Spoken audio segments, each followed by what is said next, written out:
જય શ્રી કૃષ્ણ બધા મિત્રોને. સવારમાં નાહી ધોઈ લીધું છે અને ગાડીમાં બેસીને નીકળી ગયા છીએ. મેઘરાજ, રણછોડ ને જગદીશ ત્રણ પાછળ બેઠા હતા. સેટિંગ ના થતા હું વિરમભાઈ ને મેઘરાજ પાછળ બેઠા. રણછોડ ને જગદીશને આગળ બેસાડે. રણછોડનું વજન વધારે હોવાથી ગાડીના ટાયરની હવા નીકળી ગઈ. આવી મસ્તી કરવાની.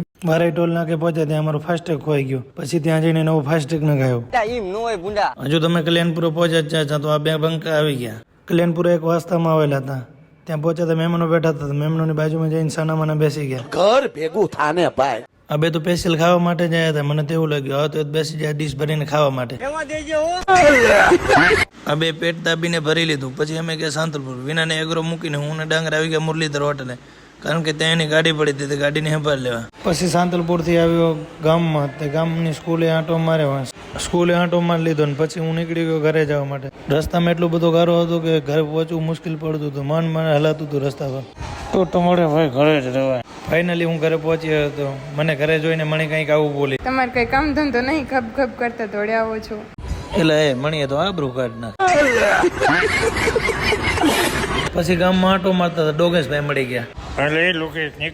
પછી અમે આવી ગયા વરોડીમાં દર્શન કરવા. ડાંગર ભોપા ધૂણાવા મંડી ગયો.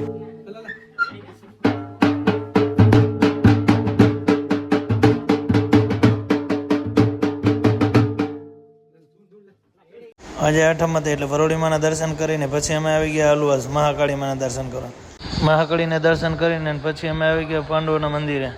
ત્યાં મંદિરે આવ્યા પછી શંકર ભગવાનના દર્શન કર્યા. અને બાપજી અમને પાઈ દીધી ગરમ ગરમ ચા. અને આ ભાઈ તો ત્રીજી વારની ચા પીએરો મફત. અહીંયા પછી તારી ક્યાં પીધી. માવાના બંધાણીને માવા વગર હાલે નહીં એટલે માવો બનાવવા માટે થોડી વાર ઉભા રહી ગયા. સાલા બાજુમાં બેહવા વાળા ખદડા નીકળ્યા, બાકી હામી નજરે થોડી થાય. પાછા આવી ગયા સાંતલપુર. સાંતલપુર આવીને ચોરાળભૂમિ એગ્રોમાં આવી ગયા. હવે આ બેને વિદાય દઈને મારે પાછું જવાનું હતું આજે પાટણ.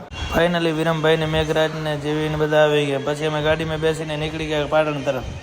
સમી પહોંચ્યા ચા પીવાનું મન થયું એટલા માટે ચા પીવા ઉભા રહ્યા. ગાડીને બગડી ગઈ.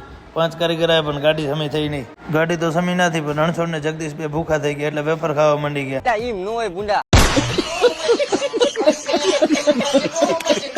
એક સાઈડ ગાડી બગડી હતી તેમ બધા હેરાન હતા. ને એક બાજુ આની લવારી કંઈક અલગથી જ ચાલુ હતી.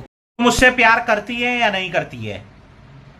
नहीं, तेरा मुझसे प्यार है या नहीं है? તો ગાડી તો અમારી બરોબર નથી અને ફાઇનલી અમે બસમાં બેસી અને પાટણ જવા માટે નીકળી ગયા. અને હવે મળીએ આપણે નેક્સ્ટ વ્લોગમાં.